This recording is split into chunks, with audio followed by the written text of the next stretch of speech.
must unite what has been set asunder. We are TFR, Truth Frequency Radio.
Welcome to Phoenix Rising Radio.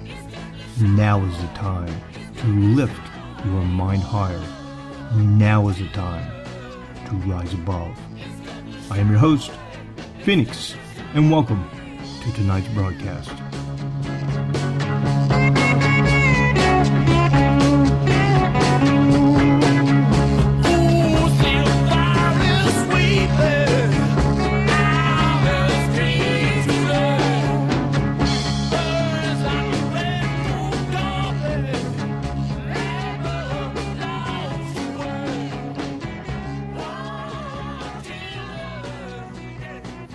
Good evening and welcome everyone. This is Phoenix. Hope you guys are doing well. It is Tuesday, August 8th, 8/8. Isn't it great? Hope you guys are doing well and hope everything is going wonderful for you on this day. A lot of crazy news out there. We're going to talk about it with myself and NeSe, who's on the line right now holding. And talk about someone who recently passed also. We're going to get into a few things. NeSe, how's it going, man? It is going fantastic. Thank you so much for asking. I hope the same is going your way.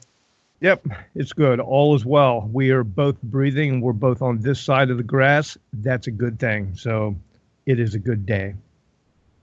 Well, I also want to throw it out there and hello, chat room. I haven't been with you for a while, but welcome. And again, here we are at Phoenix Rising, where you can support us by getting a subscription. iHeart, I think we're getting some support through them too. But thank you for being here, peoples. Yeah, indeed. Thank you. And hello to everyone in chat. Even though I'm not in chat, for some reason, I cannot get into the chat room. Chris Geo set up some new things. You have to re-register. I've tried 2 or 3 times, couldn't get in. So if you're trying to message me in the chat room, it is to no avail because I am not there. Can't see the chat. Anyway, this Thursday, I want to remind everyone we'll have Bob Gilpatrick will be on again, and the following Tuesday will be Reverend Dr. Phil. Dr. Phil hasn't been with us a while. He's been traveling and just got back, I guess, like a week ago. I believe he was back last week, and he'd been gone a while, so he will bring everybody up to speed on his travels and what's going on. Well, I tell you what, looking around, it is crazy out there, NeSe. What do you think? Well, you know, being frank, I have not paid a lot of attention to the news in probably like the last 4 days, just because of things that I'm trying to make arrangements for going on a little vacation with my girls and trying to get stuff together on that. And when you have kids, now's at that point where you got to start going, okay, school supplies. And so we're also getting ready for, and unfortunately or fortunately, and please forgive me for putting my children in the failed public schooling system. Well, you know what? Sometimes people don't have a choice, and what it boils down to is good parenting. They can hear anything at school, but it can be corrected if you're on top of it. But you have to be on top of it. And I'm telling you what, in today's public school system, you most certainly do, because of the just bizarre stories that we've heard, we've reported on, and we read. Yeah, it's just stay on top of that. If your kids are in public school, be an active parent. Know what they're being taught. Ask them questions. And if they tell you that something that sounds odd that they learned, you better look into it a little further. You can make some corrections if needed, because I tell you what, it's crazy. But anyway, what's going on? You're lucky. You haven't been following things. Past 4 days have been kind of like the previous 4 days. A lot of political wildness going on. One side saying this, one side saying that. I mean, you have so much subterfuge and confusion going on right now. It's hard to really tell what's going on. Trump's out of the White House for 17 days. They say they're doing a rebuilding of the heating and air conditioning system all throughout the West Wing. And it's so extensive that no one could be there, none of the staff. So the rumor is they're actually tearing the place apart looking for bugs, because they're almost 100% sure the White House has cameras and microphones in it. And I had speculated early on. Remember when Trump became the president, his wife, Melania, did not join him in the White House for quite some time. And the story was that she wanted to stay in New York City because their son, Barron, was at a really good private school. Now, that sounds very viable and very real. But I actually, at that time, thought there was another reason behind it, because it seemed so odd. And I'm like, okay, I'm thinking that President Trump thought for sure that the White House was bugged and that there were cameras there and all this stuff. And the last thing he wanted was his supermodel wife in the White House taking showers, or whatever supermodel ladies do, thinking that there's cameras and microphones there. So I'm thinking they did an extensive sweep of the private areas, home areas of the White House before she even came in there. But something's going on. And then you have the one side, the anti-Trump side is, he's been, like taken over. And there's even some right-wing people are saying there's a coup going on, and he's like in the second stage of this coup, and it's not looking good. So I don't know, man. Plus, you have all this crazy stuff going on with North Korea, machinations of warfare, and Trump. I don't know if you heard during the break here, if you were able to hear the news, but he made a very, very strongly worded statement today towards North Korea. One like I don't think I've ever heard a president make. Phoenix, before we jump into that, if I may add to the White House remodeling, right. The one thing that I did catch, that someone did share that with me about the remodeling, my conspiracy spider senses, as soon as I heard that, it made me think about how the Pentagon was just remodeled on the same section of where it was struck. And the same thing about before the towers went down, there was all those claims that there was new like phone lines and internet lines being put in there within the year prior to the towers coming down.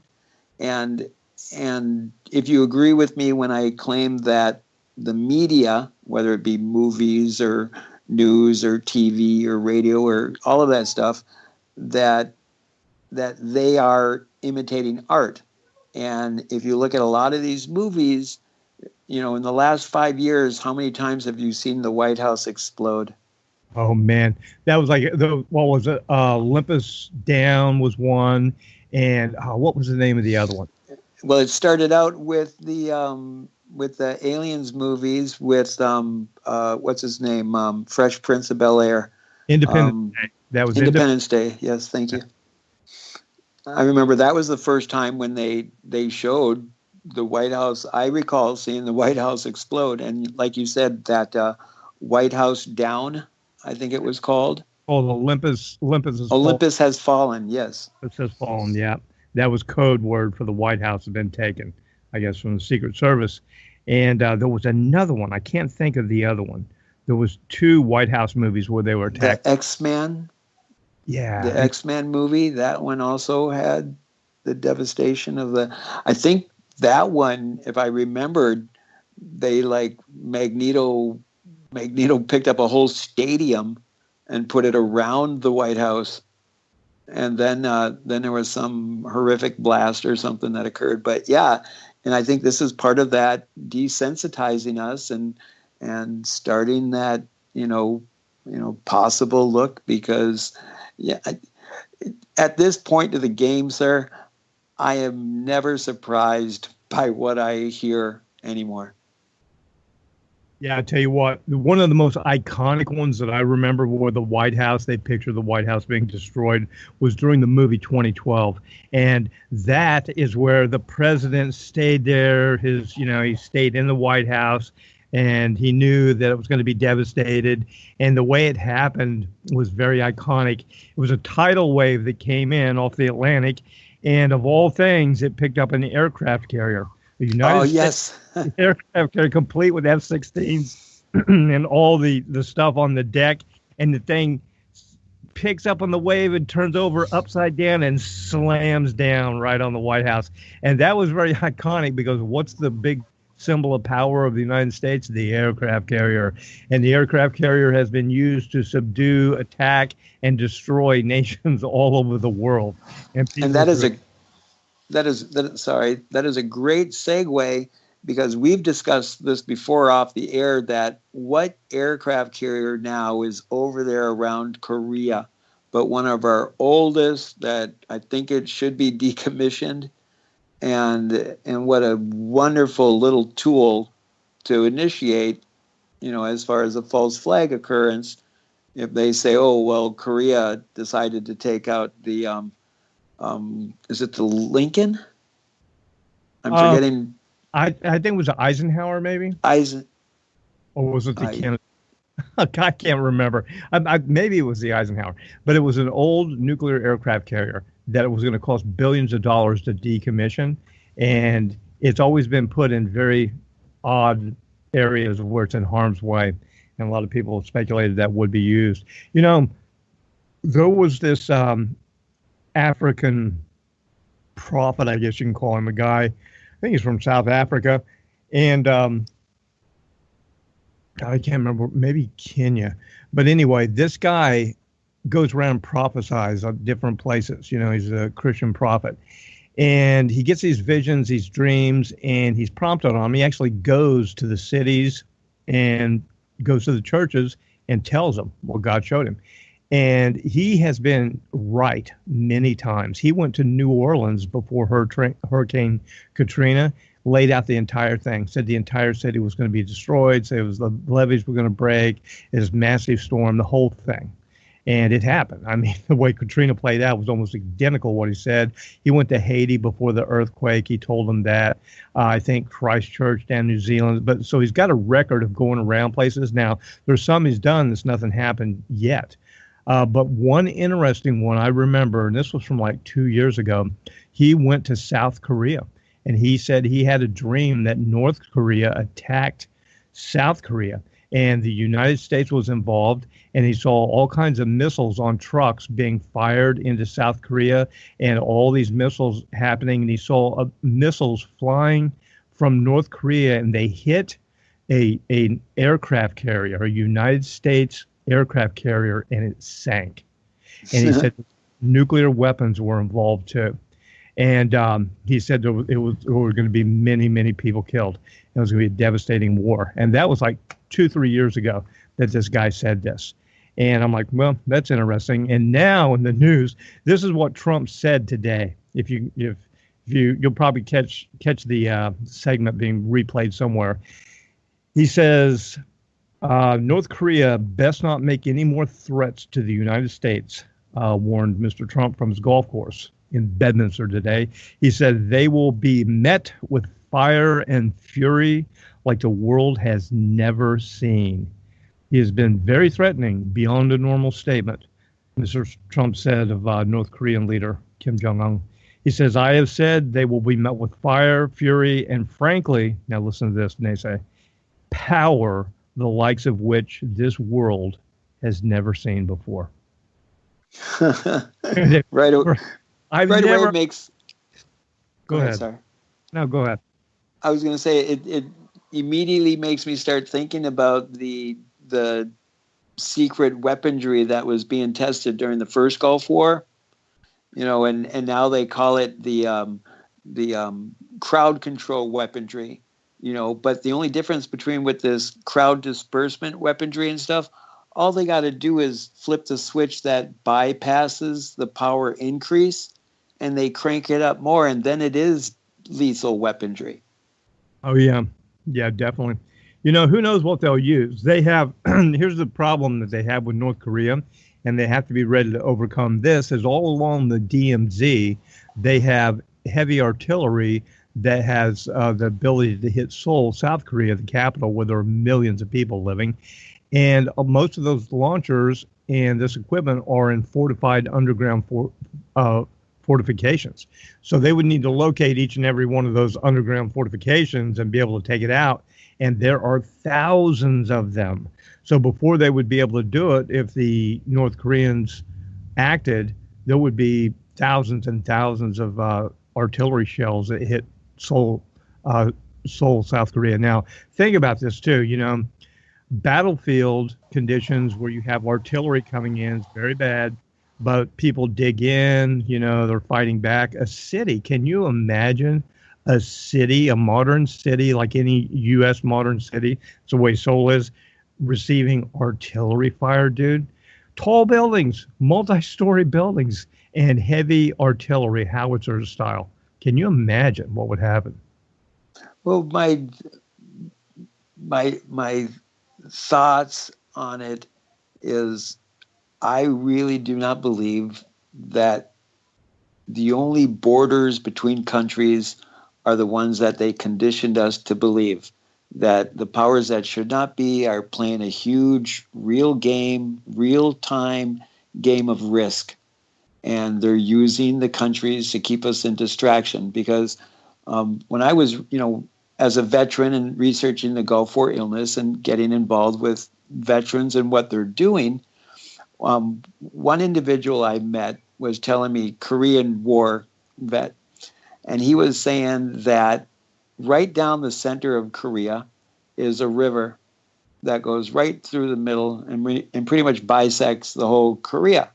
And the gentleman said that if you look at all of the countries that are north of Korea, that they are all allies to us. And that we basically went in there and said, look at this river. If you do not step in line, we will pollute this river and we will plague your entire country. So now we will let you be the boogeyman, because we always need a boogeyman. They always want a boogeyman for the puppeteers to bring out the villain every now and then. And I think he's doing exactly what he's told, just as every other leader in this world is doing exactly what they're being told. By who? I can only speculate on that. Oh, yeah, they're all part of it, and there's something nefarious going on, that's for sure. The question I have is Donald Trump in on it. We'll just have to see how this is all playing out. But I tell you what, the political theatrics, I have never in my life seen anything like this. And, I usually have a pretty good handle on what's actually going on, but there is so much action and so much subterfuge and disinformation from both sides of this political theatrical mayhem we have going on. It's hard to tell what's happening. It really is. Yeah, and you'd have just as much luck as rolling the bones and trying to figure out the next move that's going to occur. Because like you said, when you try to vet or research and scrutinize these stories, it's just the mudslinging is just overwhelming, and so it's keeping us distracted trying to research, whether or not it's true or not, and and this goes back to that whole belief of mine of distraction. The oldest book in the oldest book, or the oldest trick in the book, is distraction, and that's their biggest headway with us, is if they can keep us picking side A, side B, plus, minus, blue, red, black, white, man, woman, sex, all of the avenues. They're constantly creating that whole Hegelian problem reaction solution. Yelling dialectic. Yeah, I agree with you. That's a distraction thing, and it's theatrics. But I tell you what, according to everything I can see and tell, they are going to do something with North Korea.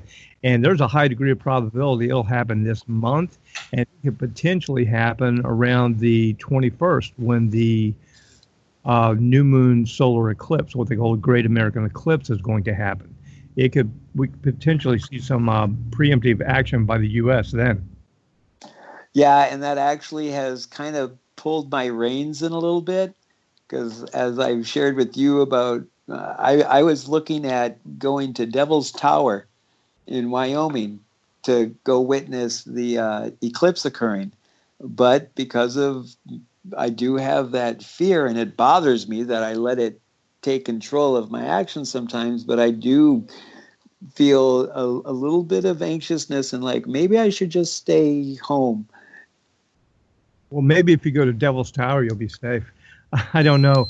A lot of people may not know the story about Devil's Tower, but a lot of cultures all over the world have fascinations with the different constellations in the skies and attribute stories to the various constellations. And two of the very well-known ones are, of course, Orion and the Pleiades, the seven sisters they call the Pleiades. And a lot of cultures refer to the Pleiades as seven sisters or seven cows, different things. But the Native Americans, I had never heard this until recently, that their story was that the location of Devil's Tower Devil's Tower was flat. There was no tower. And what happened is there were seven young Native American maidens, sisters, that were there, and they were camping out. And a bear came up to attack them. And it was a big, ferocious bear and was going to kill them. And they couldn't defend him off, so they were on their knees and they were praying to God. They were praying to the Great Spirit for protection to help them. And God heard them and rose the ground up where they were kneeling and praying and took it high into the sky so the bear couldn't get them. And that's where the tower came from. And the bear tried to kill him and clawed all up and down the sides of the mountain, trying to get him, but he wasn't able to. And that's where all the scratches come from. And then the story goes on. The legend is that to make the sisters even safer, the Great Spirit brought them up into the sky to dwell forever as stars, so they would be eternally safe. And that's where the Pleiades came from, the seven sisters. So, I don't know, a little bit of side trivia there about Devil's Tower. Well, that's absolutely correct. And when there's strong allegations, that whole area of Devil's Tower was considered neutral ground for the indigenous people of North America. And if you look at the history of the American names or the English names that are given throughout the United States, wherever you find the word devil was usually a very sacred area for the indigenous people, where they made the allegations that is where they communed with God or the Creator, was at these specific points. But because we were pagans or heathens, then they started getting the label of devils. But then when the earliest frontiersmen came to Devil's Tower, the claim is that there was actually scaffolding that went up to the top, and on top of Devil's Tower they found 4 prehistoric bison skulls that were in perfect alignment with north, south, east, and west. And if you've ever seen prehistoric bison skulls, they're huge. No, I never have. I can't imagine how large they are. And so, and then plus, I grew up with Close Encounters of the Third Kind, And the first time that I saw Devil's Tower in that movie, I was like, where is that? Is that real?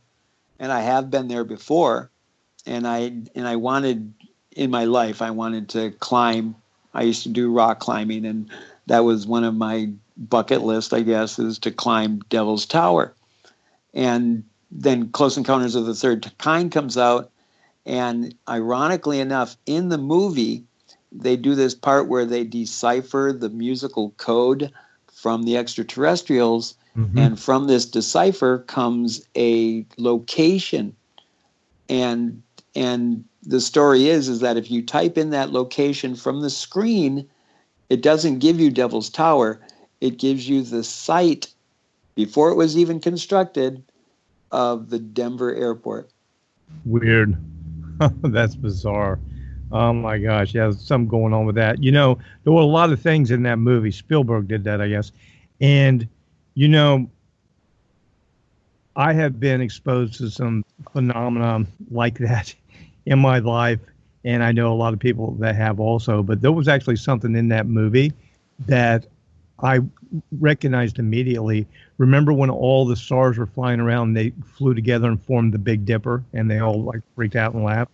I know a girl that actually saw that happen with her and her little brother. They were at a drive-in, and they were watching, looking at the stars laying on the ground while their parents were watching a movie, and saw the stars in the Big Dipper all take off and start moving around the sky.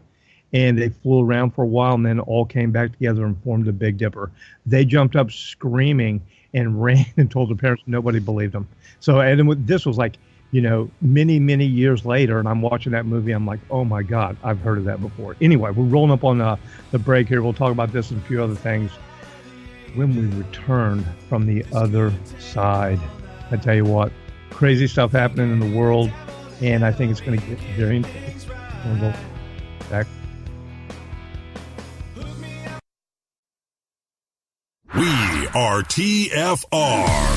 My faith in destiny is all I need to prevail. Truth Frequency Radio.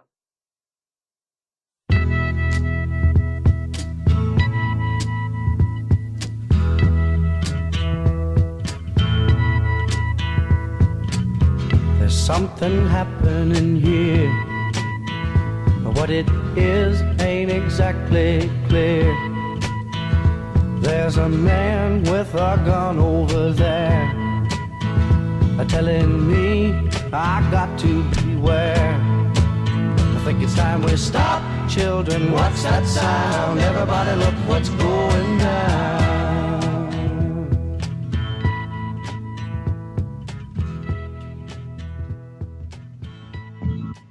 Yeah, welcome back, everyone. Before we went to break, we were talking about some of the oddities and legends of Devil's Tower. Go ahead. You had started to talk about what you were planning in your trip. What's the status of all that? Oh, looks like we lost Ney Sey. Take a look here. Let me check. There he is. Ney Sey, are you back? Yes, I apologize. I was trying to unmute and I shut the whole Skype app off. So forgive me for that. But I caught, we're going back to Devil's Tower a little bit. Are we going to? Well, I was just asking what your plans were there. Oh, well, I wanted to go and witness the eclipse with my daughters. There's something inside of me where I feel like it's pulling me there. And it actually has to do with the possibilities of extraterrestrials, or I believe we've discussed this on air, that my theory is that when we see the eclipse, that we are also going to be able to see Planet X or the Blue Kachina or the Red Dragon or Wormwood or Nibiru. I mean, the Seventh Fire. I mean, whatever you want to call it. I think this may be that moment. And there's a lot of speculation in that because, you know, most of us have seen some of the sleuths, different people who are taking pictures constantly, like they found something they say is next to the sun. none of the photographs or films are, really conclusive. You can have lens flares, you can all have all this, but some seem a little more believable than others. And the theory is that there's something lurking very close to our sun or very close in line with our sun in relationship to Earth, and it's either right behind, right beside, or right in front of, or near in front of, and we can't see it with the naked eye and even some of the other equipment. That's all theory. But it could, if there is something lurking up there that has strange properties to it, where it kind of absorbs light, where it'd be hard to see, and all of a sudden it makes an appearance during the eclipse, that would be awesome. There's going to be so many millions of people watching it, and a lot of people who are constantly looking for this elusive object like Nibiru, or what do you want to call it. So that's a possibility, I guess. If there is something there, to lay it to rest if there's not. Well, I have been discussing Nibiru probably for 12 years. And to the point of, there was a gentleman that was out for a while, his name was Lucas, and he came out with a DVD called Return of the Dragon. And if you look at what's going down with Antarctica, and allegedly from the position of Antarctica is where you can best view this area that is being detected. But then if you just research of how much the powers that should not be have spent money in observation methods in the galaxy, it's crazy. I mean, just the fact that the Vatican created in Arizona a telescope that's called Lucifer, and they're looking in the same general direction, and interesting nonetheless. But I have my speculations and my theories, and this is one that I kind of feel really strong about it, and so there is this pull there, and but there's also this huge pull about, well, if I'm there, just my get up and go bags aren't going to be enough from there. But then it's pretty much, kids, I've taught you what I've taught you. Good luck. Because I'm just dead weight. Then you never, then don't take a go bag, take an inch bag. Do you know what an inch bag is? Yes. Yeah, I'm never coming home. That's what an inch bag is. Yeah, it's where you put your single bullet. Oh my God. No, it's actually literally an inch bag is a way that people mindset, like instead of just like a bug out bag where you grab some important stuff and you can come back to your home or wherever at a later point, an inch bag is like, you're not coming back. So you better take, it's like a lot of thought and into what you're putting into it, because you're never coming home. So anyway, not saying to do that, but this whole thing with the Nibiru, there's a lot of talk about coming up September 23rd, the sign, Revelation 12 sign of the sky of the woman giving birth. And that's having to do with Virgo right now. And speaking of the Pleiades will be involved in that, the stars that are ahead, and Mars and Venus. And Jupiter is birthed through her womb and is supposed to represent the king. This will be near Regulus. And it's supposed to represent like the birth of Christ or the king. And the red dragon is there to devour the child. And so they had to hide in the wilderness.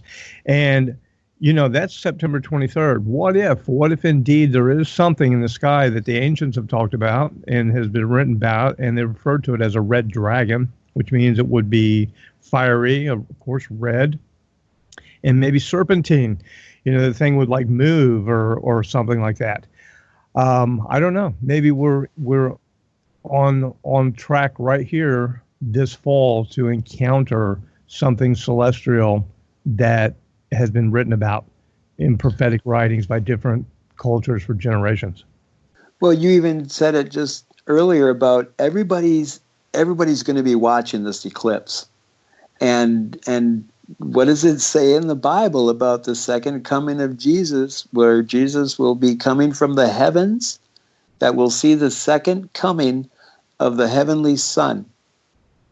You know, and if there's something on the opposite side of the sun, and if our moon if it occults, or when it occults the sun, anything that's on the opposite side of the sun that is getting the illumination of the sun will be visible.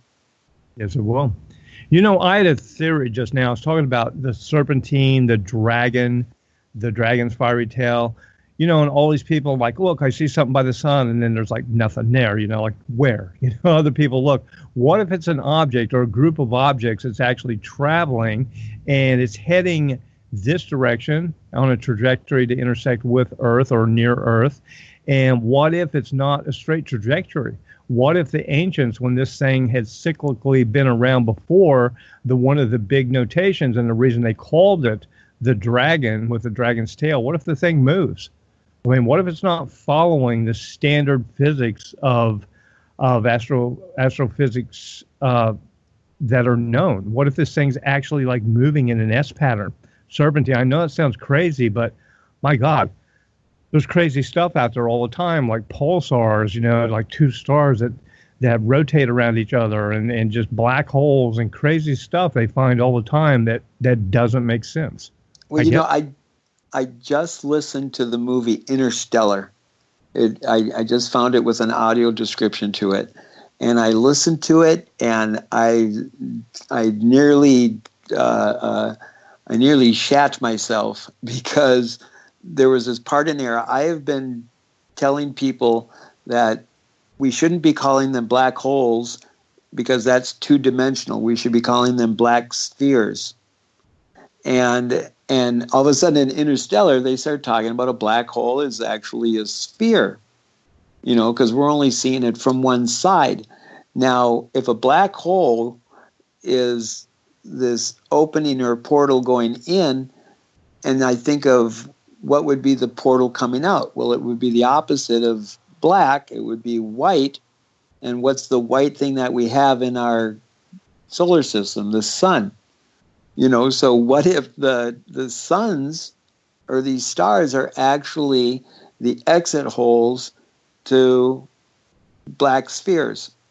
So that would make sense, because the black holes / black spheres would be taking in interstellar bodies, and what would happen is they would convert into an energy source within and be emitted through the other portal, which is like a star or a sun, and that would explain the constant energetic flowing of these energies and plasma out of the sun, this portal, which is like a round portal. It's like a hole that's bent. And what about this? What if when people see these things by the sun and then they're not there, what if it's just something that's so bizarre that it's just like peeking out of the portal? It comes out a little bit and goes back in the portal, comes out the portal a little bit and comes back in until it gains enough strength. And at some point, this thing will just like shoot out of the sun and it'll be like there in our skies. And now that would explain a lot, because nobody would see it coming. I don't care how big your telescope is or anything. It's like, yep, there's nothing in our solar system. Boom, it comes out of the sun, which is actually an exit portal for a black hole. Well, you know, and to add on, when you were talking about with the dragon and stuff, if there was a huge celestial object that is either the size of Jupiter or has the mass equivalent to Jupiter, if that got close enough to the Earth, it would cause static discharge. And then if it's also flowing through space, it's going to have its own magnetic field around it, which will cause a pull of something. So it will have like a tail of cosmic dust or cosmic clouds. And then if it's illuminated, each side of the illumination is going to give it the appearance of wings. And then if it's close enough to the Earth to cause static discharge between the Earth and the celestial object, what are we basically describing there? It would be something like with a tail, with wings, and blowing fire a fire-breathing dragon? There's a biblical description in the book of Revelation talking about how the days were extended by 1/3, and the night was extended, which means basically the speed of Earth slows down. Being in close relationship or proximity to a large celestial body could potentially cause the rotation of the Earth to slow down. It also talks about 1/3 of all of the grasses and trees burning up, and that could be caused from these tail ejection, something like that. And also, wormwood that falls upon the waters that causes 1/3 of all the sea life to die, and it's like blood. That could be from a discharge from the gases or dust from this object. Some people have speculated that in ancient Egypt during the plagues, when all the waters were turned to blood, it was actually dust from an object that was interfering with things. And there's a lot of evidence. Velikovsky talked about this in When Worlds Collide. Oh, no, that's a science fiction book. Worlds in Collision. Worlds in Collision, yeah. Yeah. And, he talked about this large object that came through, and I think he was speculating in that book that it was Venus, and it ended up being caught in orbit. But others believe that it was destroyed when it hit the planet that was in between Mars and Earth that caused the asteroid belt. But there's evidence he was pointing out on Mars itself. If you look at Mars, there's like these big scars on Mars, like something hit it, but it's almost like a burnt area, like a giant arc welder, many, many, many hundreds of miles wide, actually scarred and burned the surface.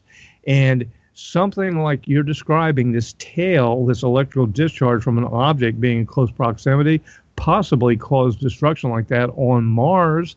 And if indeed Mars was at one time a inhabited planet, and there's some evidence that would suggest that catastrophic event would explain why it is no more, and why it turned into a desert planet when there's evidence of water and all this other stuff, because something like that large and catastrophic could have literally stripped the atmosphere from the planet, caused all kinds of catastrophic things.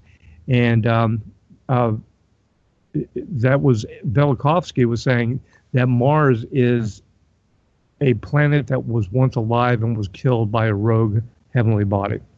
You gave me the chills when you brought up Immanuel Velikovsky, because I read his stuff, Worlds in Collision and Ages of Chaos, and they're incredible reads. And the man did his homework, and you can even find simply the evidence of how academia just tried to burn him at the stake because of what he was talking about, because it was that, he was basically pointing out that the Earth is very old and it's gone through many civilizations. And it's a hard pill to swallow, but think about it. If people realized how quickly we all could possibly be snubbed out, maybe we would be treating each other differently. True. There's a lot of evidence of that too, and they suppress it. Everybody talks about the South American cultures, the big societies, the cities of the Mayas, the Incas, the Aztecs. And the one big question they have, and they're discovering more and more of these all the time, they realize some of these were metropolitan areas with like 1 million people living in them, with a thriving economy, And the question is where did they all go? What happened to everybody? What happened to all the people? What would cause an entire civilization, numbering in the millions and millions, to just vanish? And people say, oh, well, it was disease or whatever. Really? Where are the bodies? I mean, there's no evidence of like mass die-offs or anything. You can't go there and say, oh, wow, look, we just found a grave with 5,000 people in it. They must have had a plague. No, it's not there. I mean, they like vanished. So that, strange things like that and other things that they find, so much hidden history. One of the fascinating things I like are the objects out of place parts, or what they call them, out of place objects that just don't fit with archaeology and history. Those are really cool. You ever heard of those? Oh, absolutely. And one of my favorite books out there is Michael Cremo's Forbidden Archaeology. And another one is called American Genesis by Jeffrey Goodman. And, it's just, just as you speak about all of these ancient sites or these ancient places that go against the academia, and, especially when it went against the church, because the church pretty much ruled the world for a while. And if you said anything that was against the teachings of the church, it was heresy. And you might find things getting a little hot underfoot. Well, here's a problem with the church whenever they were traveling around and doing their thing, back conquering civilizations and exploring. They had a real problem. They thought they were on the cutting edge of society and science, and they're scientists and they're doctors, and, and they were sailing and they were traveling around. They thought they were like the most intelligent people who had ever lived. And they would encounter people not wearing shirts and maybe no shoes and dress really odd, with strange language. And they, on the surface would say, wow, they're just savages. But then these savages would lead them into their cities, and their cities were like nothing that they had in Europe. Like, oh my God, who built this? These massive structures, totally beautiful. Who knows what type of technological things they found there. And then they would discover, like, oh my God, these guys have mathematics that far exceed anything we know. And they knew astronomy. They had observatories, and they were like scientifically, in some instances, more advanced than the so-called exploring, Europeans. And that didn't go over well with the church, because the church, they couldn't admit to the fact that possibly someone else in another part of the world who dressed differently and who they would call savages actually had more advanced mathematics than they did. It's just like didn't fit their paradigm.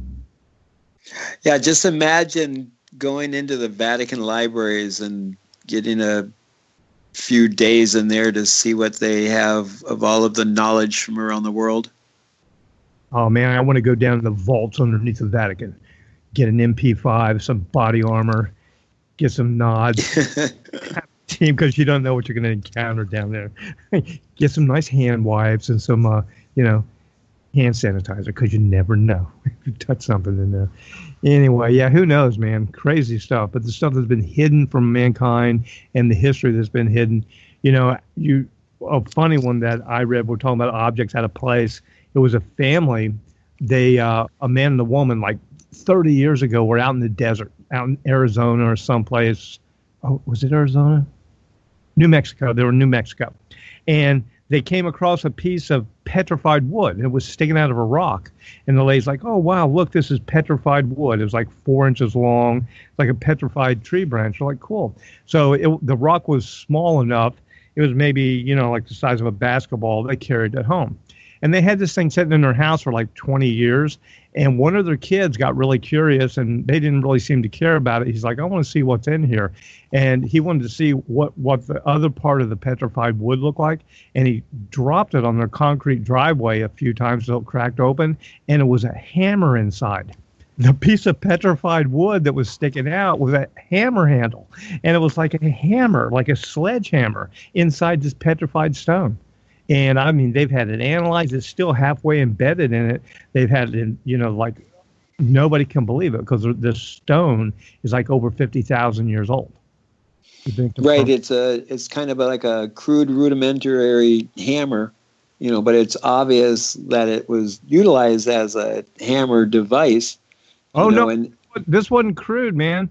This one looked like something you'd go get your local Home Depot. It was forged. I mean, this was like, it wasn't crude. This was like a well-made hammer, sledgehammer. Well, I don't mean crude like, my ancestors when they would, shape a rock and use, if you think of like the clubs or the tomahawk of my ancestors, but I'm talking about, maybe like early blacksmith, that style is from my recollection of the story. You know, because I remember there were some people that were claiming it was extraterrestrial, and they were like saying it was not that technologically advanced or aerodynamically shaped to be considered, you know, who knows, though. They're always finding more stuff, too. And they found a lot of stuff with the space shuttle that people don't even realize, because they had that ground-penetrating radar they deployed from the space shuttle. They went all over the world, mapping the world, and they found all kinds of crazy stuff: oil deposits, gas deposits, underground caverns, cities in the jungle, all kinds of crazy things. And they haven't even touched on a fraction of them. You know, a weird one, too. Down in Florida, they have all these, like South Florida down in the bayou and some of the marshy areas. They have all of these like inlets, and what they are you know, people can drive through them with boats, airboats, or whatever. There's these passageways that you can wind through all the grasses and everything, and you eventually get out to the bay or the sea, right? Someone started really looking closely at those, and it turns out they're all laid out like streets. And some people are like, well, obviously the Army Corps of Engineers did those. Well, no, it turns out they didn't. They had gone to a couple of them and dredged them out. But some of these areas down in Louisiana and along the Gulf of Mexico and Florida that have all these strange, like, inlet waterways that you can drive around. And people, you know, for millennia have used them to hunt and fish and all of this. They were actually laid out in grid patterns like streets. So there's a lot of weird stuff out there. Well, Florida, phenomenal as it is, if you think about it, with the water levels being, I think it was an estimated 2-3 miles more extended, the beaches and stuff, and supposedly on the east side of Florida, once you go out so far, it is all grayed out by Google Maps or Google's what's their Google has that satellite imaging. Google Earth. Google Earth. Thank you. Well, I didn't know that. You know, a weird thing about Google Earth, you can look at, you know, the bottom of some of the ocean areas. They've mapped some of that, and some of them look like roads, man. Like, okay, that's weird. And I remember the BP Earth spill. I mean, when the BP platform, when they were blasting all that oil into the Gulf, and they're trying to get it capped off when the thing failed, that drilling platform in the Gulf. I was watching a lot of live feeds that they were doing with some of their underground rovers, and there was one searching down there and was moving, and people were watching it. Dude, this thing went onto something that looked like a road. I'm not kidding you. It looked like a freaking road. It's on the bottom of the Gulf, and it was moving, and it was straight. I'm looking at this, and they had the lights on and everything. I'm like, my God, that's a road. And then it went up for a ways, and it veered off, this thing. But I am not kidding you. And this road-looking structure went on further. You could see it. And it was, I mean, the whole thing only lasted. It was on a live feed. I don't know if anybody caught it. And it was only like 30, 35, maybe 40 seconds long. But I was like shocked. I had it on full screen. I'm like, oh my God, that's a road on the bottom of the Gulf of Mexico. Yeah, it's just mind-boggling when you look at all of these incidents of theory or not. No theory here. We have a break coming up. We'll be right back. Don't go. You are now tuned into the truth frequency. Your protection from deception. This is Truth Frequency Radio.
Welcome to Phoenix Rising Radio.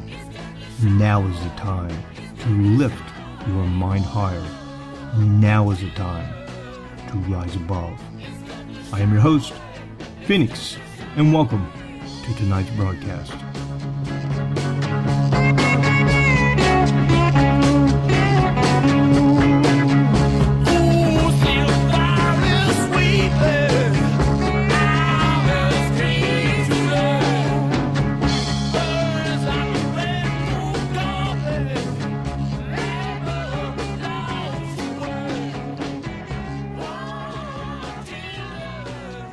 And welcome back to the second hour of Phoenix Rising Radio, right here on Truth Frequency Radio, where truth is premier and truth is important. Support the truth.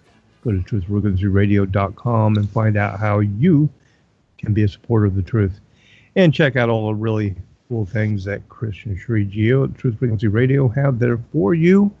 And don't forget, you can listen to us on TuneIn, iHeartRadio, and your computer. Anyway. Let's get back to what we're talking about. You know, NeSe before, or not before, but while we were break, and I had seen this earlier, but saw another comment about it on the news. Now, I want to alert everyone to a little twisted news here. You know, they talk about fake news and all this. Well, everybody's running with this. And what they're saying is that North Korea media is saying that North Korea is going to attack Guam.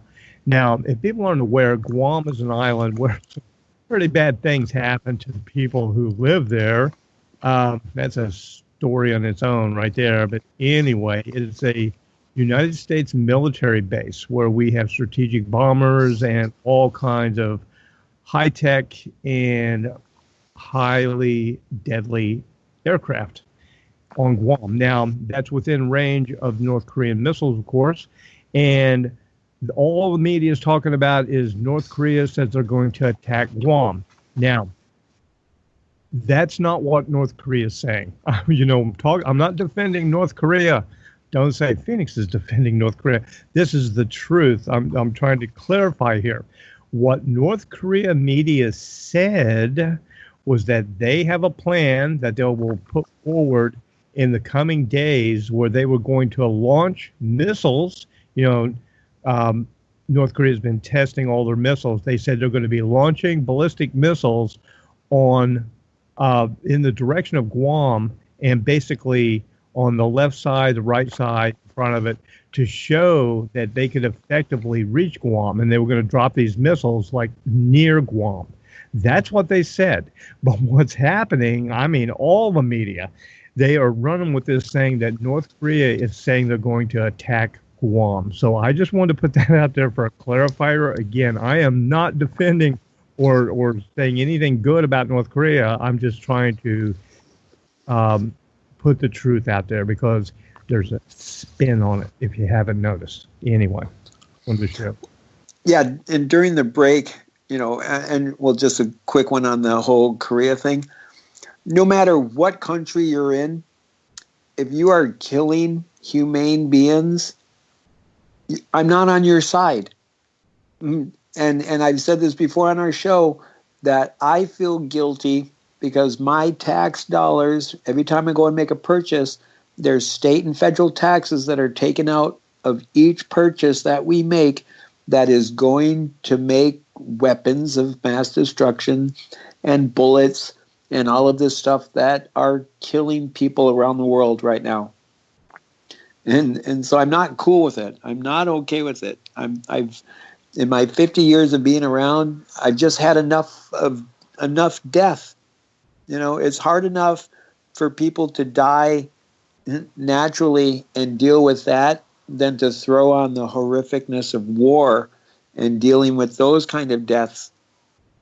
Because that cowboy attitude where, we better go get them over there before they get here. That scares me. I love the idea of a military for defense. That just seems common sense to me. But, sorry. I saw one of the generals who was working the Trump administration make the comment that they are planning the possibility of a preventive war. And I'm like, what? A preventive war? And what that is in theory is that they will start a war to prevent a war. I'm like, okay.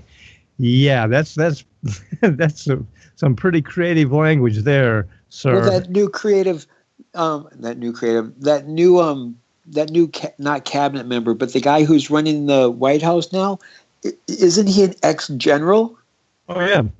Okay, Kelly. so that right there throws it at me like they are preparing for war because they want somebody with that militaristic background to keep that White House running like it has to if we're in a crisis of a time of war, especially if it's all by design. Yeah. What a better puppeteer than this general guy. True. Let me share something with everybody that'll really flip everybody's noodle. Now, as we know, well, as most of us know, some of you may not know, President Donald Trump of the United States is on vacation right now for 17 days. I talked about this early on. And the excuse is, well, it's not an excuse. They're doing it. They're gutting the White House of all the air conditioning and heating system, probably sweeping for bugs and cameras.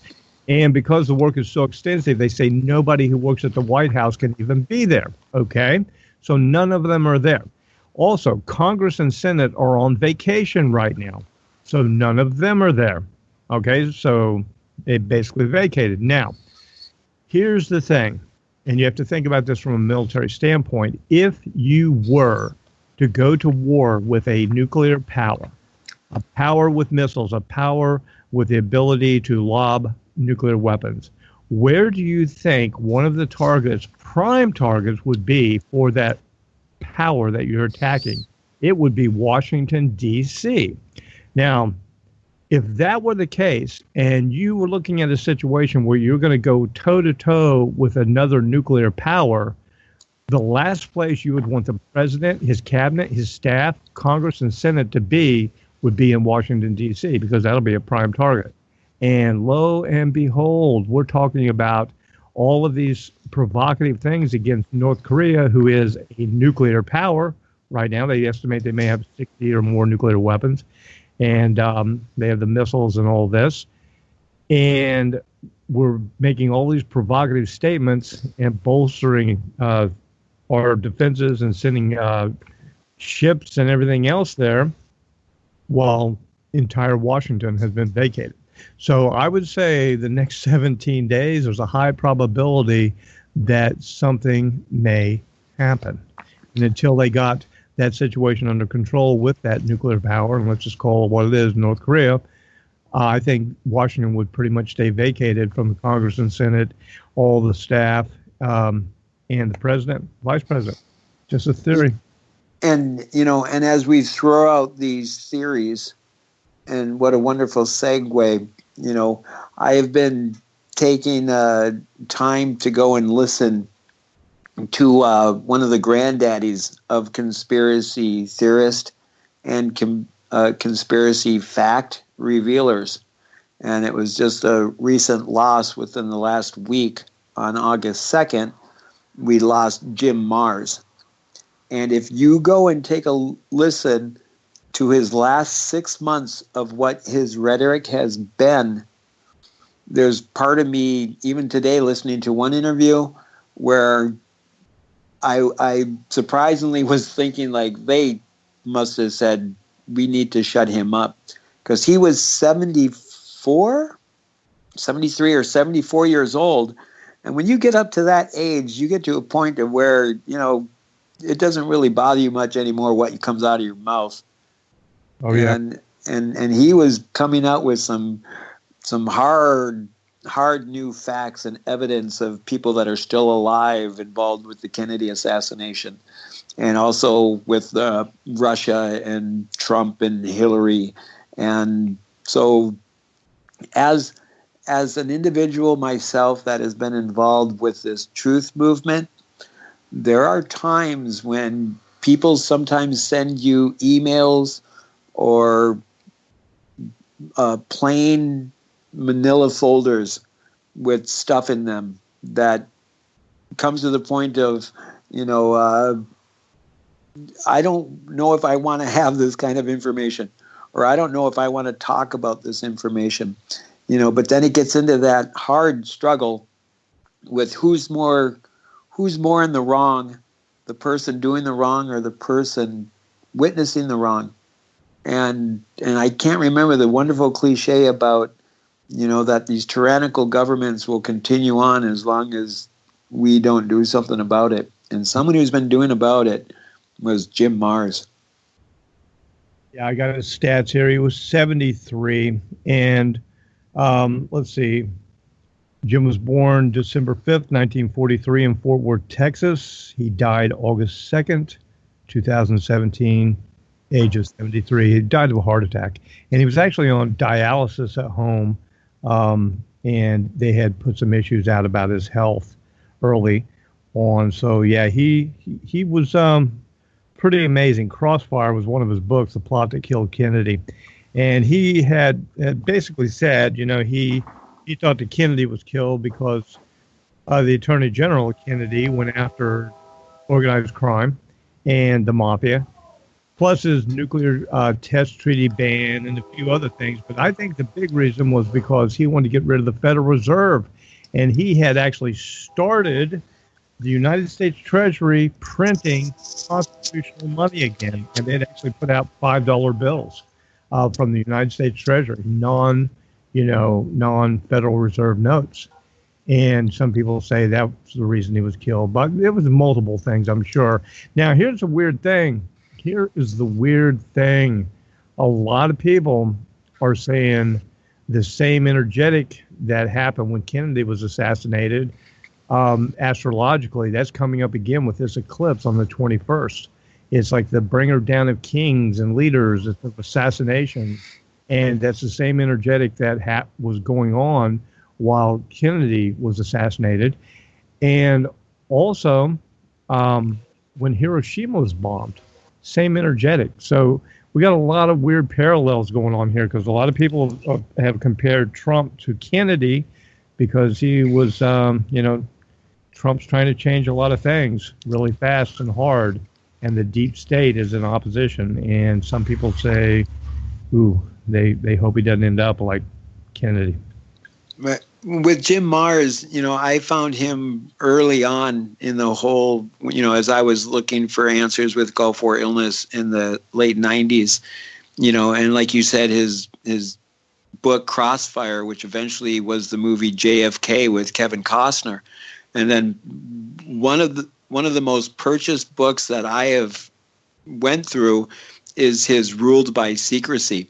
I used to buy that book, and when people would come over and I would start spewing off my conspiracies, I'd be like, take this book and read this book, because I think it was I think it was 2003 or 2002 that book came out, and it was phenomenal on secret societies and kind of the progress of where we came from. And just imagine, he spent 30 years, and I think over 5 videos alone about the JFK assassination. I think they were called Sacrifice of the King off the top of my head. And imagine where he went from there. The last thing that he was also a UFO researcher, and he's done a lot of other videos too about UFO incidents, and it's just incredible that I don't know if the audience thinks about this that much, but sometimes we as host and co-host, it gets a little scary because we take the extra time. I'm not saying that most of you, but we do spend more time researching this stuff, and some of the stuff that we come across is really scary. And I understand, but we share this information because we are questioning for the truth. And Jim Marrs, I ask that you guys, look and research his stuff, because he had some great information, hours and hours of interviews. And I think his $1 trillion conspiracy was one of his latest books. His I just did it again, Phoenix. I cannot remember every time I remember it when we're not on air, but his last book that just came out, really good book. Last one. Yeah, I'm looking at his bibliography here. The first one, of course, was Crossfire, The Plot That Killed Kennedy. I'll just read them off. There's not that many. That was in 1993, and that got him really going there. Then The Alien Agenda, which was investigating extraterrestrial presence among us, and that was in 2000. Then Rule by Secrecy, the hidden story that connects the Trilateral Commission, the Freemasons, and the Great Pyramids, and that was 2001. Sci-Spies, I like this one. The True Story of America's Psychic Warfare Program, and that was in 2002.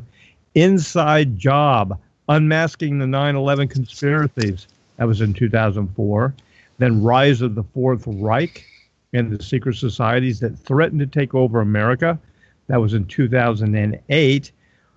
Then, what do we have here? Honegger, Barbara, the terror conspiracy, deception, 9/11, and the loss of liberty. That was, what year was that? 2006. Above Top Secret, Uncover the Mysteries of the Digital Age, 2008. Then The Sisterhood of the Rose, the recollection of Celeste Levi, and that was 2009. Then we have $1 Trillion Conspiracy, How the New World Order, Man-Made Diseases, and Zombie Banks Are Destroying America. That was 2010. Then Oswald's Confession and Other Tales from the War.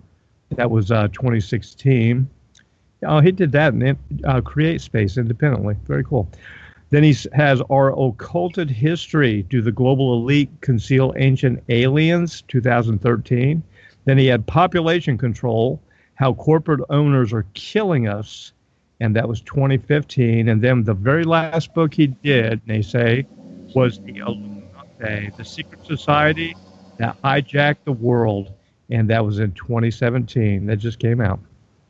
Okay, so then I was wrong. It was actually 4 books ago, and this is probably just my ego. My dealings, I had the opportunity to, probably in a totality of 8 hours that I've had with personal phone call with Jim Marrs. And it all started when I purchased a 5-pack bundle that he had on his website, jimmarrs.com. And I purchased these 5 movies. And when I received them in the mail, for whatever reason, the DVDs got dislodged from the case, and they were just shaking and rattling around in the case, and they got scratched.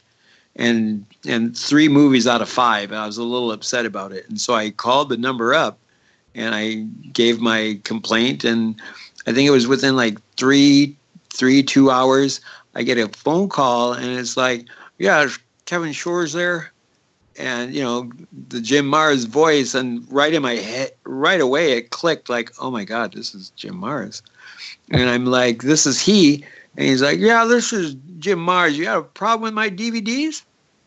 And then I explained to him, and he's like, well, I'll get them out to you. And literally within a week, he sent me actually 4 DVDs. He threw an extra one in there. And I told him my situation of my belief with Gulf War illness.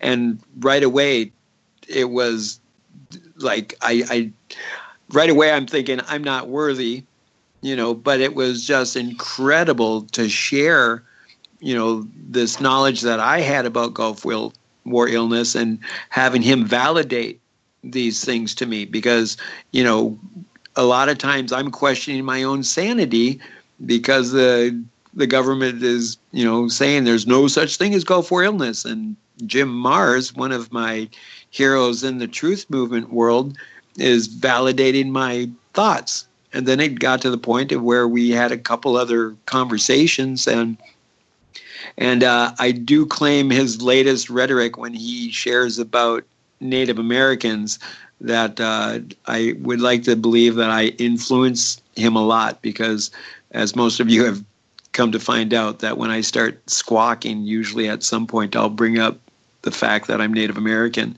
And so we shared, some hours discussing my theories and thoughts of the Anishinaabe people. And he, being in the Southwest, would share with me information that he knew of down there. And if I could, I would validate what he had. But it sometimes makes me speculate, did he say the wrong thing? Because I actually think it was natural causes. I'm reading about this.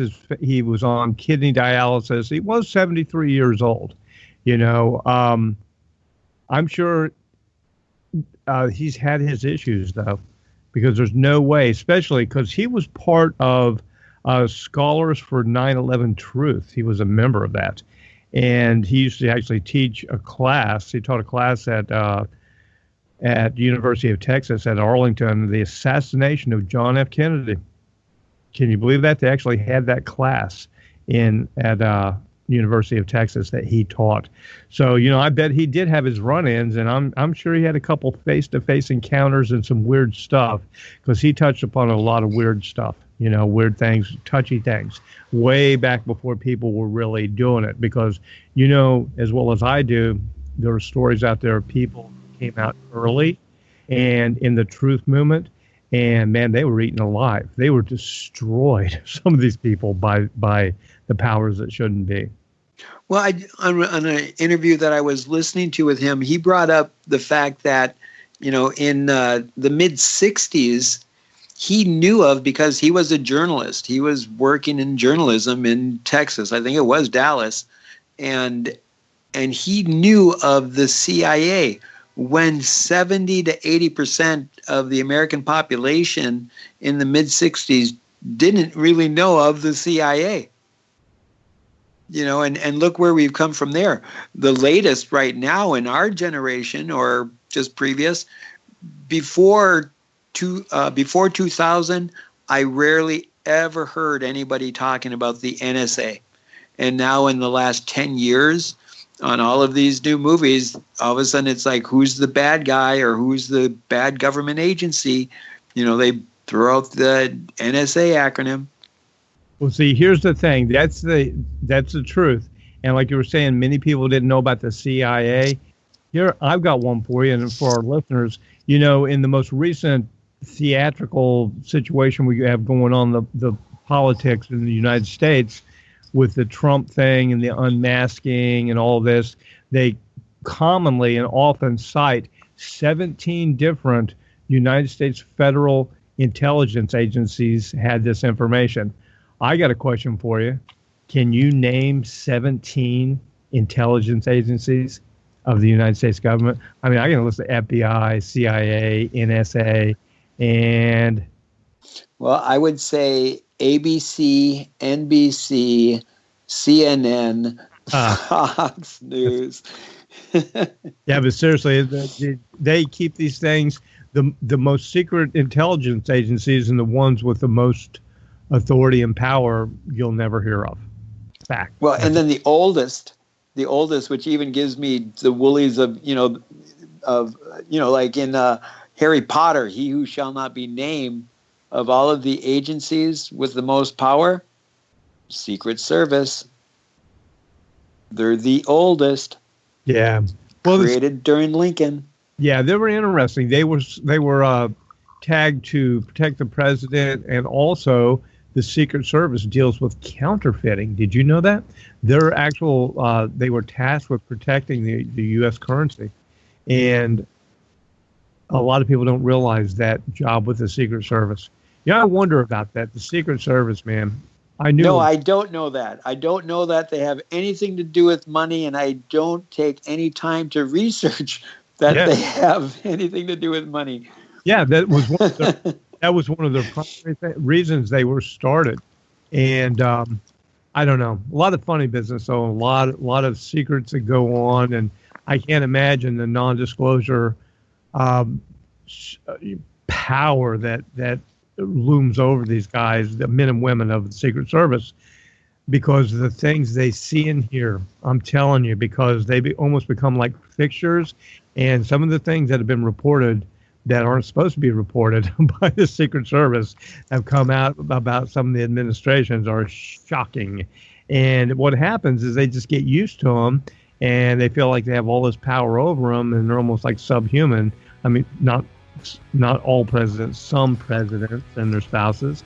And they say and do things within earshot and visual of the Secret Service that they don't even realize they do. But all this stuff's remembered. It's out there. Someday, some way it's going to come out. Anyway. No hate, no hype, no fear. We are TFR. Frequency Radio.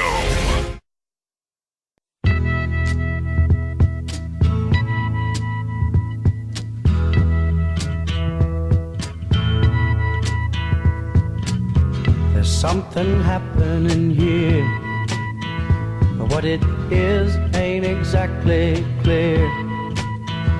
There's a man with a gun over there, telling me I got to beware. I think it's time we stop, children. What's that sound? Everybody look what's going down.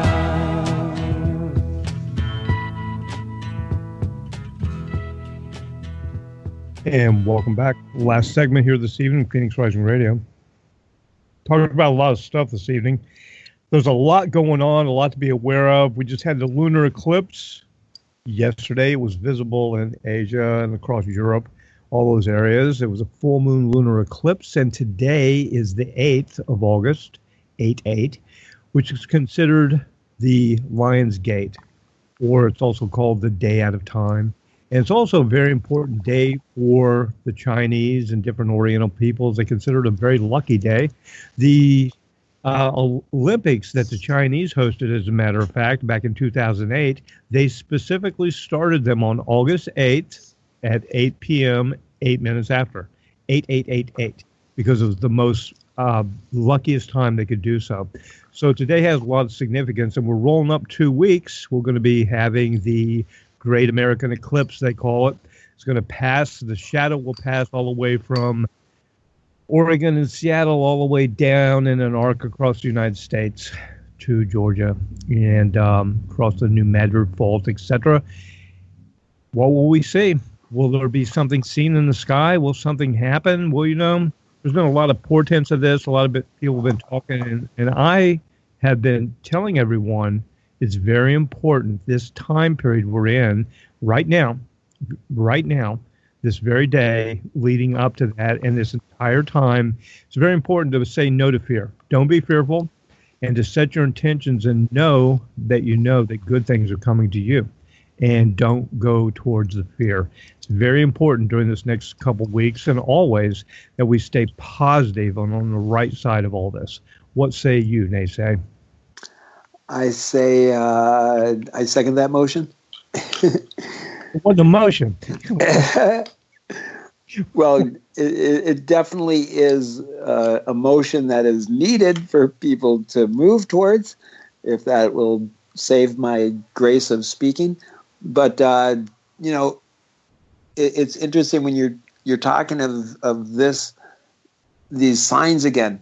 Because it always seems that we end up here discussing, the signs. And we as humane beings, one of our greatest gifts that we have is pattern recognition.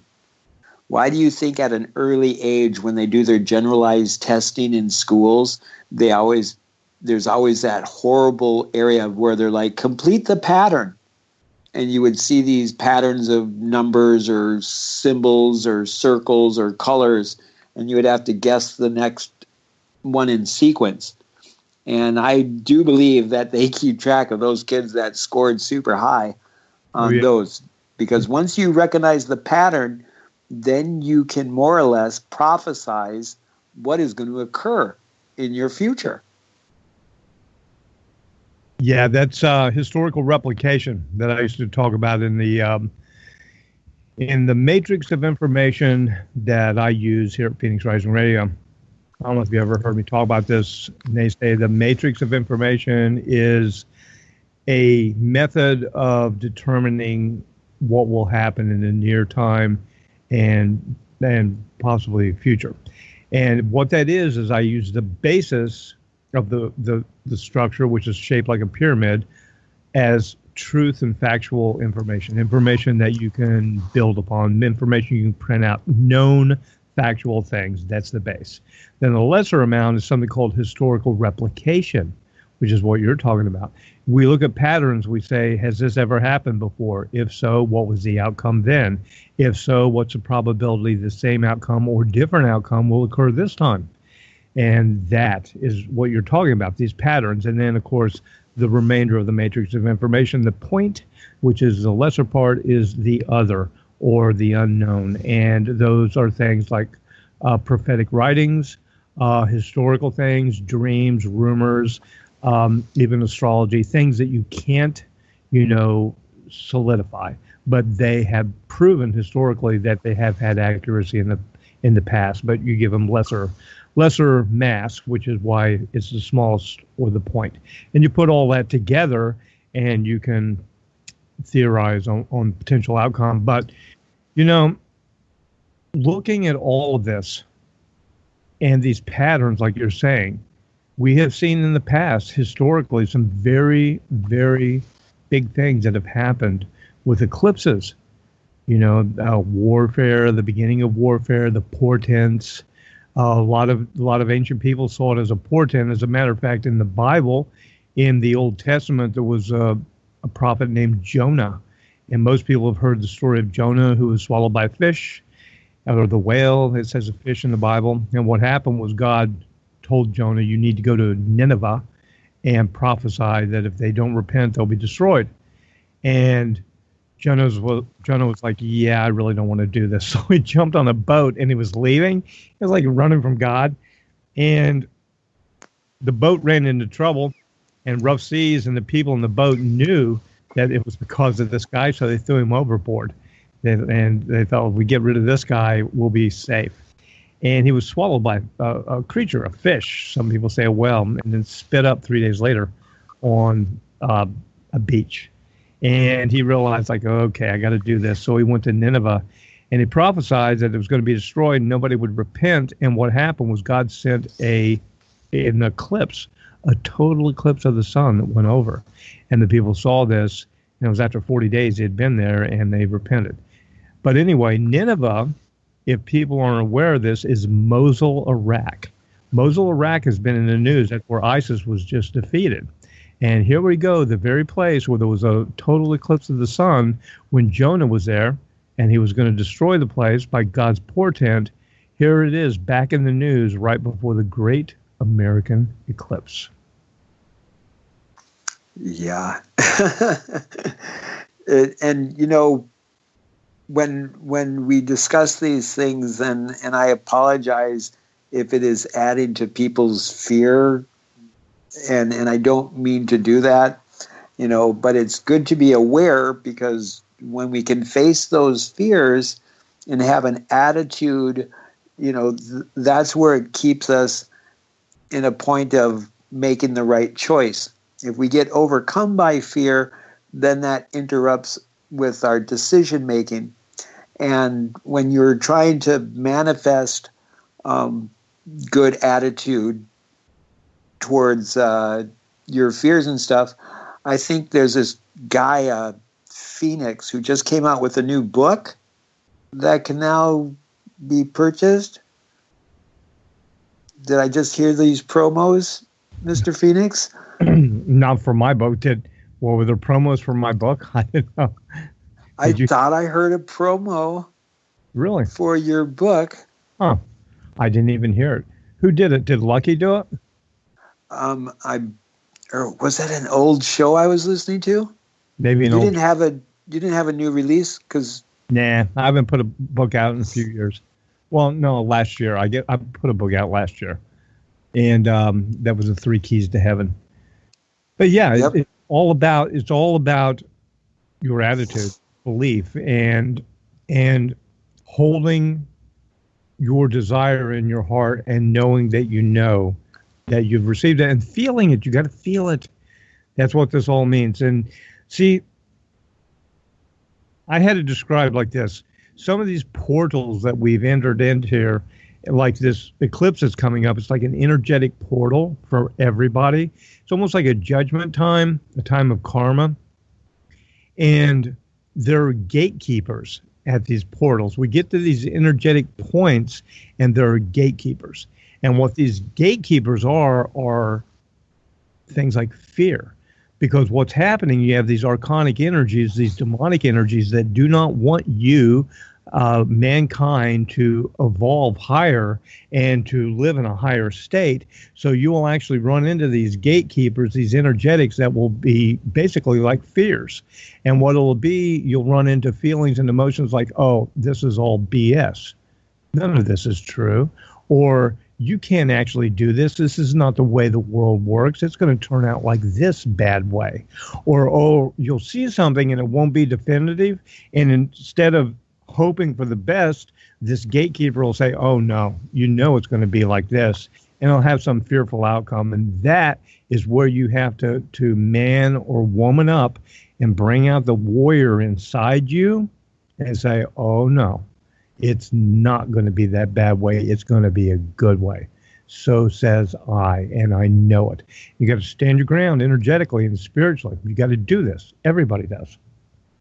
Well, you know, no matter what I have gone through in my existence in this physical form, I would go through all of it again just so that I may be at this moment here now with you and the audience and this universe, because this life is worth fighting for. I would rather not have to fight, but on a microcosm within our bodies right now, there's wars going on with our immune system and the toxicities in our bodies, you know. And, you know, speaking of, while you're talking about that, I want to remind everyone to go to Boomers, go over to Going Global East Meets West.blogspot.com and click on the Boomers ad and check out the products that Bob Gilpatrick of Boomers has to fix your immune system, to do cleanses in your body, to make you stronger so you're healthier. Just had to put that in. Well, and it's true, because if something cataclysmic is going to happen, or even if it's something minuscule like a tornado or an earthquake or a hurricane, you know, if you are not in your optimal physical fitness, you are going to have harder struggles to get through those challenges, you know. And as I've discussed before, we have, you know, I was taught from my elders, 4 parts of us. It's physical, mental, emotional, and spiritual. And if all of those 4 things, it's like 4 spokes on a wheel. So that'd be like heart, mind, soul, and body. Right. And if those aren't adequately strengthened to their full potential, then the wheel doesn't roll properly. You know, and so, you know, please remember that you're the miracle and take care of that miracle. And thank you all for being here, HEAR, with us tonight. That's a really cool analogy. Like 4 spokes in the wheel. And if they're not adequate, not strong, all of them, the wheel won't roll right. That's cool. Well, this is kind of the whole medicine wheel and the number 4 with the indigenous people. You know, and ironically in itself, if you look at the majority of the Native Americans in North America, their medicine wheel is a circle with a cross in it. But the Anishinabe's medicine wheel is a circle with an X on it. And my belief is that the cross shows at one time when the sun traveled across North America in a parallel trajectory or straight, at the vertical. But now, as we're going to notice with this eclipse, because of the shadow of the eclipse, it's now doing a diagonal from Florida up towards Washington, Oregon. And so now the path is different. And you guys have heard me talk about this before with our powwow grounds, of how the sun is rising and setting in a different position than what it normally has. And our powwow grounds have been established for 100 years in the same directions. Stop right there. We talked. Did you get some photographic evidence of this when you went to your powwow that you had? You said you're going to try to do an observation of this. Did you get some of that? Well, I do have some current photos of where the sun is setting, but unfortunately, my assistant that I don't know what's going on with the individual, but he hasn't been putting in the hours that he usually has, and so it's on my to-do list. And if anybody's looking for a job, yeah. I'm looking for an aide and attendant. Send me an email.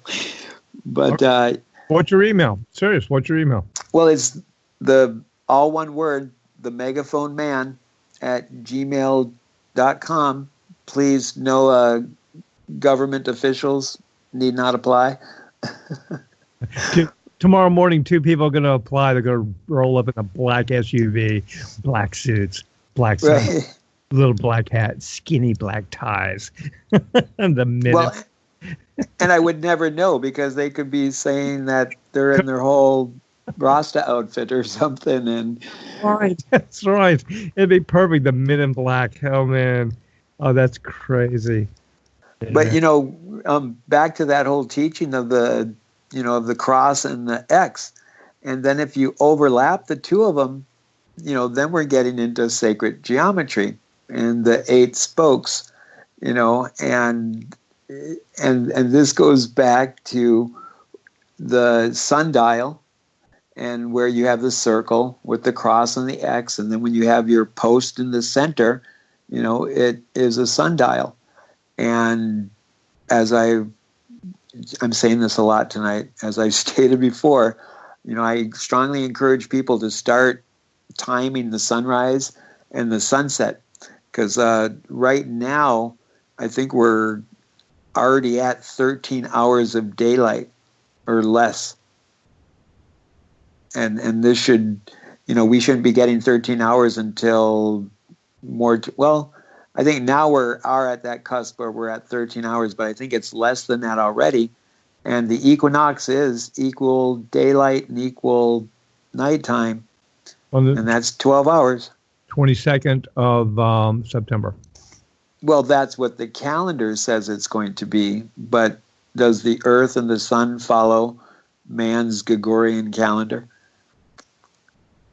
No, that's why they have to change the calendar and move things. Do you know how many people were killed because of the Gregorian calendar?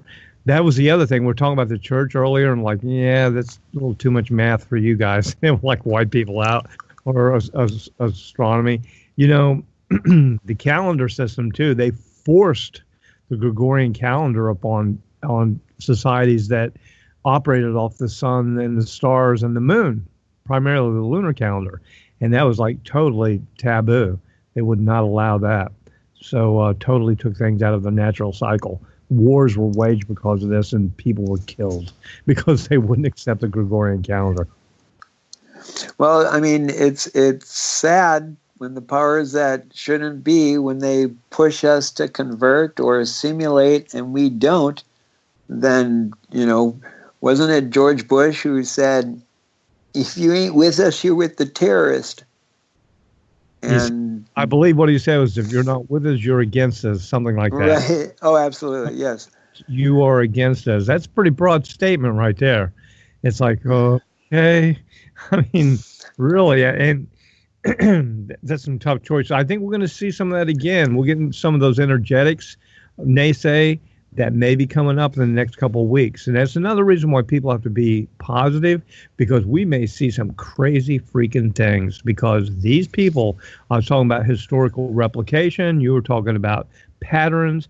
There is a pattern amongst those who rule the world to go out occasionally, almost like on schedule, and do things that cause the deaths of millions of people.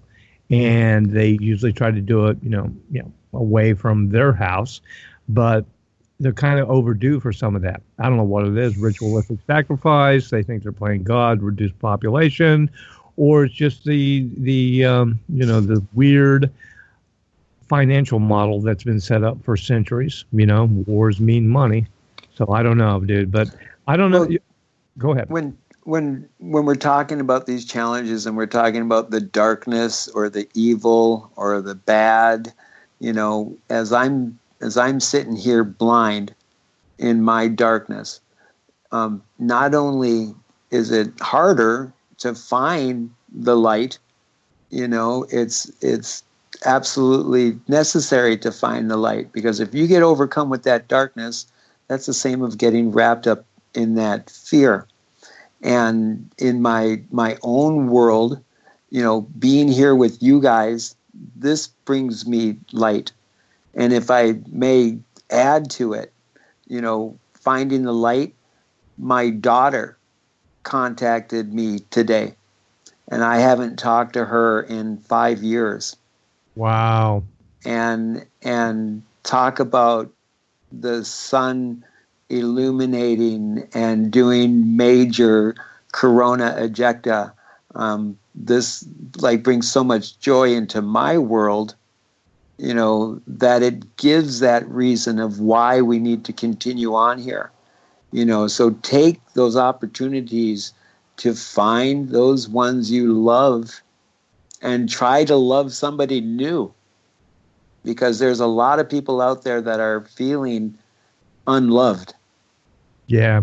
That's not that difficult. A lot of people are like, what? You want me to find someone to love? Let me tell you how to find someone to love. The next time you're out in public and you see someone who's a little uncomfortable or having a rough time in a checkout line or something, smile at them. Give them a smile and make it genuine. And just say hello. And be kind to people. Be patient with people. And that's the way you love people. You don't have to oh, hi, my name's such and such, and oh, who are you? And let me get all in your life and everything. You can love people by being courteous, by being polite in traffic, being polite in public places, being kind, and especially reaching out when you see someone in need. And sometimes the need may not be like you need to do something for them other than a smile. Or to let them know, because how many times have you had people flustered or whatever, and they're trying to be apologetic because they know people get, anxious and angry. Just be kind to them. And I tell you what, that's a way of loving one another, right there. Easy. And just by being who you are, the miracle, a humane being in kindness, simplistically, and we silly humans, we make it complex when it's really just simplex. It's so simple, but it's so darn simple we have to screw it up through thinking too much and complicate it.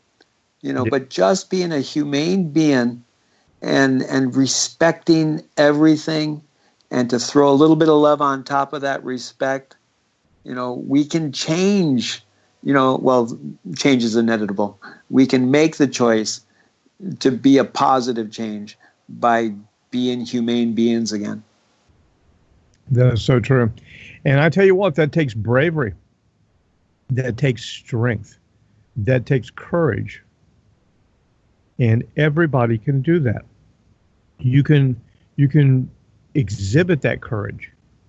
To be a hero sometimes doesn't mean you have to be like some, super police officer or super soldier or firefighter or medical person. To be a hero sometimes is to be loving to the unloved, to be loving and forgiving in situations where most people aren't. That's a hero. And love is so important, so important. Anyway, we're running out of time here. Don't forget, everyone, we have Bob Gilpatrick from Boomers will be joining us on Thursday. A lot of cool topics. Check out the products. Good stuff. Anyway, we have 2 minutes. What would you like to say to the entire world here? Well, you know, like you were talking about finding that strength within, like the strength of the bear, because as the bear scratched Devil's Tower to its existence, there's a secret of how you can build that strength, Phoenix. Okay. Share it with us. Oh, you know this. We've discussed it before. It's simple. 2 words. Rubber rabbit. Rubber rabbit, rubber rabbit. Rubber rabbit, rubber rabbit, rubber rabbit. Oh, my God. and thank you again, chat room. And I'll figure it out someday how to get on there again and say hello to you guys. You know, but it's not on my priority list at this moment. Yeah. I'll tell you what, Ney Sey, thank you so much for being here again. It's always fun to have you on co-hosting. It's a blast. And we talk about a little bit of everything, anything and everything. And I'm just glad it's not too heavy right now, because we may, in the coming days here, brother, we may have some stuff to talk about that might be kind of difficult for people. But that's why we're stressing, both of us are stressing to everybody, say no to fear and say yes to love, and know that good things can happen to you and will happen to you and to those whom you love. Hold that image. And that's it for me. Everybody, find someone you love and tell them that you love them. That's important too. So what do you think, Ney Sey? Cue the music. Yeah, the music's coming up. I've got like a minute. What do you think? Start another topic. We only have a minute. And there's so much we can talk about, so many things. Anyway, we'll save that for our next program. Well, go and check out Truth Frequency and subscribe and download Phoenix and get his book and support him. And thank you, Phoenix, for giving me the opportunity to share. You're definitely one of the sparkles in my darkness. Cool. Very cool. Some night we'll talk specifically about that darkness, because a lot of people don't know what it's like to be blind. I don't, thank goodness. And, I want to talk to you about that some night, about exactly how that is, the challenges of that, how it happened, and other things. Anyway, because I know that you teach us there's an upside to all this. All right, man, we are out of time now. Toodles. All right, man. That's it, everybody.